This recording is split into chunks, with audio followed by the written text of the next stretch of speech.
नमो तस् भगवतो अरहतो सम्मा सम्बुद्दस्स। नमो तस् भगवतो अरहतो सम्मा सम्बुद्दस्स।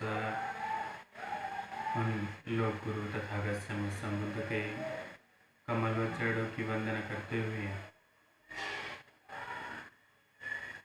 पूजनीय भिक्षु संघ को वंदना करता हूँ।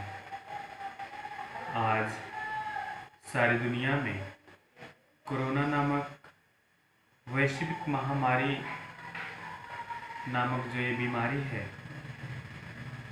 आज वैश्विक महामारी का रूप धारण कर लिया है, जिसमें सारी दुनिया के लोग इस रोग से प्रभावित हुए हैं और हजारों की संख्या में लोगों ने अपनी जानें गंवा दी। हम कोरोना नामक वायरस के विषय में भारत के परिप्रेक्ष्य में बात करेंगे, क्योंकि इस बीमारी से सारी दुनिया के लोग प्रभावित हुए। लाखों करोड़ों लोगों की नौकरी चली गई, रोजगार छिन गए और आज सभी लोग अपने घरों में कैद हैं। जो इस तरीके से डॉक्टर हैं, पुलिस हैं, सफाई कर्मचारी हैं, नर्सेज हैं, खासकर भारतवर्ष के परिप्रेक्ष्य में उनके साथ साथ आम जनमानस की परेशानी, पीड़ा, वेदना दिन प्रतिदिन बढ़ती जा रही है। भारत सरकार का जो उदासीन रवैया है, जिस तरीके से उनको जो सुविधाएं मिलनी चाहिए, चाहे वो डॉक्टर हो, चाहे वो नर्स हो, चाहे वो पुलिस वाला हो, चाहे वो सफाई कर्मी व्यक्ति हो, जो कोई भी इस कोरोना नामक वायरस से लड़ रहे हैं, लड़ाई कर रहे हैं, इस समय अपनी जान को हथेली पे रख करके हर किसी के सुरक्षा के लिए, हर किसी के स्वास्थ्य के लिए, हर किसी के सुख जीवन के लिए वो दिन रात सभी लोग एक किए हुए हैं। तो कहीं ना कहीं अभी जो एक डॉक्टर साहब के माध्यम से जो सुनने और जानने को मिला, वो बहुत ही कष्टकारी और बहुत ही पीड़ादायक है। और कहीं ना कहीं इस कोरोना नामक वायरस की वजह से सारी दुनिया के साथ साथ भारतवर्ष में जितने भी मजदूर लोग थे, जितने भी कामगार लोग थे, जिनका जीवन डेली बेसिस के काम पर चल करके काम करने के बाद उनके जीवन में उनके शाम का चूल्हा उनके घर में जलता था, आज सबसे ज़्यादा शोषण, सबसे ज़्यादा पीड़ित वही हैं। आज आप कहीं भी पूरे भारत में देख सकते हैं कि जिस तरीके से हर स्तर पर व्यवस्था होनी चाहिए, वो कहीं ना कहीं हो नहीं पा रही है या कर नहीं रहे हैं। ये इस तरीके की जो व्यवस्थाएं हैं, कहीं ना कहीं आम जनमानस को एकदम पूरी तरीके से तोड़ करके रख दिया है। इस चीज़ को कोई भी कभी भी झुठलाया नहीं जा सकता है कि आम जनमानस इसमें सबसे ज़्यादा पीड़ित है। जो रोजगार उनको मिलता था, रोजमर्रा के दैनिक जीवन का जो उनकी ज़रूरतें होती थी, उनके रोज़ के काम करने से पूरा होती थी, ये आज नहीं, आज के हजारों साल पहले से भी हर समय सबसे ज़्यादा शोषण, सबसे ज़्यादा पीड़ा, सबसे ज़्यादा सताया गरीब को ही जाता था और हमेशा मरता गरीब ही है। इसलिए हम कहीं ना कहीं आज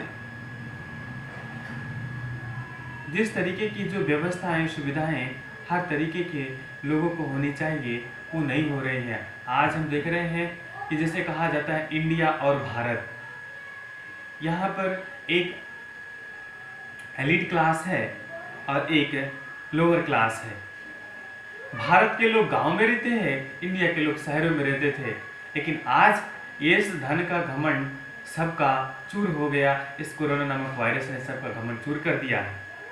लेकिन फिर भी आज दोहरी मापदंड जो सरकारें अपना रही हैं, चाहे वह भारत सरकार हो, चाहे वह प्रदेश की सरकारें हों, कि एक तरफ लोगों को बसें लाने के लोगों को तीर्थ यात्रा से उनको उनके घर पहुंचाया जा रहा है और उसके बाद कहीं से बच्चों को लाया जा रहा है, कहीं क्या नाम है पूजा किया जा रहा है, कहीं शादी हो रही है। तो ये इस तरह से ये दोहरा मापदंड किसी भी मायने में उचित नहीं है, क्योंकि आखिर में भारत का हर कोई नागरिक है, चाहे वह मजदूर हो, चाहे वह नौकरी करने वाला हो, चाहे वह किसी भी तरह का व्यक्ति हो, सबके साथ समानता का व्यवहार करना ही उचित होगा, क्योंकि भारतीय संविधान ने हर एक व्यक्ति को, चाहे वह पंक्ति का अंतिम व्यक्ति क्यों न हो, हर किसी को समानता, स्वतंत्रता, बंधुता, समता और न्याय का आज़ादी देता है। हर किसी को अधिकार है, उसका अधिकार पाने का, उसको अधिकार दिलाने का कर्तव्य भारत सरकार का है। इसलिए इस तरीके की जो अव्यवस्थाएं हो रही हैं या जो उत्पन्न हो रहा है, उत्पन्न किया जा रहा है, हम ऐसे भारत सरकार से अपील करते हैं कि इस तरीके की व्यवस्थाओं को जल्दी से समाप्त किया जाए। और दूसरा है कि किसी भी तरीके का कोई फ़र्क किसी में ना रखा जाए, चाहे वो डॉक्टर हो, चाहे वो नर्सेज हो, चाहे वो सफाई कर्मचारी हो, चाहे वो पुलिसकर्मी हो, चाहे किसी के साथ हो। और हम यही अपील करते हैं कि इस तरीके की जो वैश्विक महामारी है, इसे किसी भी धार्मिक नज़रिए से ना देखा जाए, क्योंकि ये बीमारी किसी को भी हो सकती है, किसी को भी यह क्या नाम है पीड़ा पहुंचा सकती है, किसी को भी यह रोग ग्रसित हो सकता है। और इस तरीके से ये जाति, धर्म, रूप, रंग भेदभाव नहीं देखेगी, क्योंकि इस बीमारी से अगर बचना है तो हर किसी के लिए सहयोग करना होगा। और हम एक दूसरे का सहयोग करके ही, जिस तरह से लॉकडाउन चल रहा है, लॉकडाउन का पालन करते हुए डॉक्टर लोगों का जो निर्देश है, अपने स्वास्थ्य को बनाए रखने के लिए, अपने स्वास्थ्य को मेंटेन रखने के लिए, अपने इम्यून सिस्टम को मजबूत रखने के लिए जो भी वो हमको निर्देश दे रहे हैं, हम उनका कड़ाई के साथ पालन करें। यथाशक्ति जो भी हो, हम अपने आसपास के गरीबों को, हमारी जो व्यवस्थाएं हैं, क्योंकि किसी भी देश का जो इकोनॉमिक व्यवस्थाएं हैं, जो भी सारी सुविधाएं हैं, कहीं ना कहीं उस देश का गरीब चलाता है। चाहे बड़ी बड़ी अट्टालिकाएं खड़ी करनी हो, चाहे कोई भी सारे तरीके के कोई भी चीज़ बनाना हो, करना हो, अगर कहीं ना कहीं उसमें सबसे ज़्यादा जिन्हें हम गरीब, लाचार, बेबस कह रहे हैं, वही सबसे ज़्यादा प्रभावित है। तो उनका भी सहयोग करें। इस तरीके से जो फिजिकल डिस्टेंसिंग की बात है, बहुत ही हमारे शारीरिक दूरी की बात है, हम उनका पालन करते हुए इनका पालन करें। दूसरा है कि अभी डॉक्टर साहब से बात हुई 3 बजे के टाइम, तो वेस्टर्न कंट्री में जो आर्थिक रूप से हर एक चीज़ से मजबूत होने के बावजूद भी उनके अंदर एक बहुत बड़ी दहशत क्रिएट हो गई है, डर बैठ गया है, और एक दूसरे तरीके से बीमारी से परेशान हो रहे हैं, डिप्रेशन में जा रहे हैं। तो उसका कारण यही है कि हमको मेडिटेशन करना चाहिए, साधना करना चाहिए, क्योंकि ये भगवान बुद्ध की कल्याणकारी विद्या हमको उस डर से ही निजात दिलाएगी, जिसको हम पाली में विपासना कहते हैं। अगर आप लोग चाहें तो सत्यनारायण गोयनका गुरुजी के जो ऑडियो चैनल है, ऑडियो के माध्यम से अगर आप यूट्यूब पे देखेंगे तो उनका 10 मिनट का 20 मिनट का जो आनापानसति है, उसको चला करके सुबह शाम आप लोग कीजिए। दूसरा, उसके साथ साथ सबके प्रति करुणा, मैत्री, मुदिता और उपेक्षा का भाव रखते हुए सबके प्रति मैत्री का भाव प्रकट कीजिए, क्योंकि आज प्रकृति ने जो सबसे बड़ा संदेश दिया है कि जितने हम प्रकृति के साथ जितने भी छेड़छाड़ किया है, कहीं ना कहीं ये उसका बहुत बड़ा संदेश है कि मानव जाति के लोग सुधर जाओ, नहीं तो इससे भी कहीं बहुत बड़ा महामारी के रूप में और कोई भी बीमारी आ सकती है या आएगी भी। तो इसलिए कहीं ना कहीं आज देखिए, ये लॉकडाउन हो चाहे और कोई सारी चीज़ें हो, तो आज प्रकृति में जिस तरीके से लोगों ने तमाम तरीके के अपने आर्टिफिशियल चीज़ों को निर्मित करके प्रकृति को प्रदूषित कर दिया था, चाहे जल प्रदूषण हो, चाहे वायु प्रदूषण हो, चाहे किसी भी तरीके का प्रदूषण हो, आज इस 15 दिन और 20 दिन के अंतराल में ही सारे देश की दुनिया का जो वातावरण था एकदम बिल्कुल चेंज हो गया है। आज पक्षियों भी कलरव कर रहे हैं, आज नदियाँ भी साफ हो गई हैं, आज प्रकृति का वातावरण शुद्ध हो गया है। यहाँ तक कि इवन दिल्ली में भी जो कि इतना पोल्यूशन हुआ करता था, सांस लेने में दिक्कत हुआ करती थी, आज दिल्ली की भी आबो हवा साफ हो गई है। तो इसलिए हम संपूर्ण संसार के मानव जाति के लोगों से अपील करते हैं, संपूर्ण संसार में रहने वाले हर वर्ग, हर धर्म, हर संप्रदाय के लोगों से अपील करते हैं कि आप अपने धर्म के नियमों का पालन करते हुए, प्रकृति के साथ, प्रकृति का साथ देते हुए आप अपना कल्याण करते हुए जीवन में आगे बढ़े और इस रोग से निजात पाने के लिए साधना करें। ये भगवान बुद्ध की कल्याणकारी विद्या मेडिटेशन, विपासना सिर्फ बौद्ध धर्म के मानने वालों के लिए नहीं है, ये संपूर्ण मानव जाति के लिए है, क्योंकि हम सबसे पहले इंसान हैं, और जब हम इंसान हैं तो बुद्ध का धम्म हमेशा इंसानियत का रास्ता बताता है, हमेशा इंसान को इंसान समझने का रास्ता बताता है, मानव को मानव से प्यार करने का मार्ग दिखाता है। तो इसलिए सभी मानव एक जाति है, ये है बौद्ध धर्म की क्या पहचान, मानव मानव एक समान। इस मानव मानव की एक समान की भावना को लेकर के संपूर्ण विश्व में जितने भिक्षु संघ है, आज सबके कल्याण के लिए, सुख शांति के लिए रत्न सूत्र का पाठ कर रहे हैं, नट्टी सूत्र का पाठ कर रहे हैं, सबको मंगल मैत्री दे रहे हैं। ये कोरोना भगवान ने अपने उपदेशों में कहा कि अनिच्चावत संखारा, कोई भी सारी चीज अस्थाई नहीं है, इसलिए डरिए नहीं। कोई भी सारी चीज अस्थाई नहीं है। ये कोरोना नामक वायरस भी एक ना एक दिन खत्म हो जाएगा, ये भी ज़्यादा लंबा काल तक चलने वाला नहीं है, इसलिए डरिए नहीं। सद्धर्म का आचरण कीजिए, सद्धर्म का पालन कीजिए, शील सदाचार का आचरण करते हुए अपने जीवन को संयमित जीवन जिए। लोग भागते थे सारे भौतिक चीज़ों के प्रति, ये गाड़ी, ये बंगला, ये धन, ये दौलत, ये सोना, ये चांदी। आज किसी को कोई चीज़ नहीं सूझ रहा। क्यों? आज सबको सिंपल लाइफ व्यतीत करने में आनंद आ रहा है। तो इसलिए कि कोई भी सारी चीज़ें अस्थायी नहीं होती है। अनिच्चावत संखारा, क्षण क्षण में बदलाव हो रहा है, संखार हो रहा, उत्पन्न हो रहा है। तो इसलिए खुद को बदलें, दूसरे को भी बदलें, क्योंकि दूसरे को बदलने के लिए पहले खुद को बदलना जरूरी है।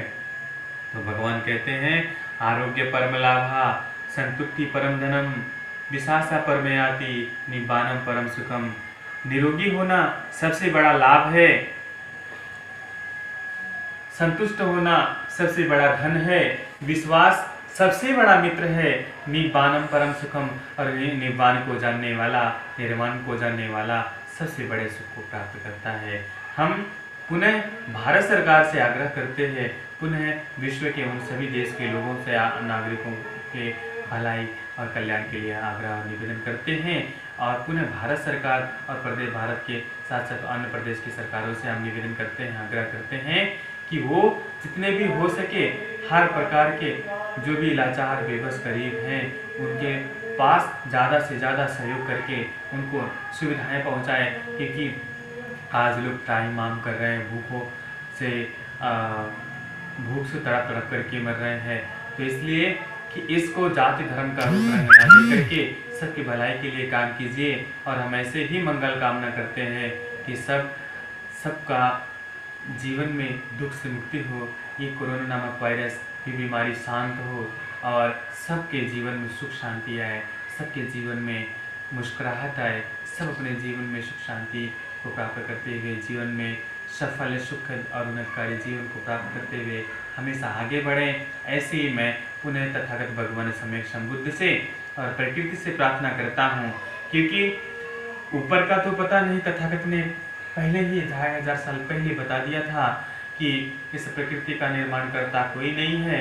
तो हमने जो अध्ययन किया है कि जिस तरीके से हम कोई भी बीज किसी भी समय डालते हैं, खेत में डालते हैं, जैसा बीज हम डालते हैं ऐसे ही वो फल आता है, वृक्ष बनता है।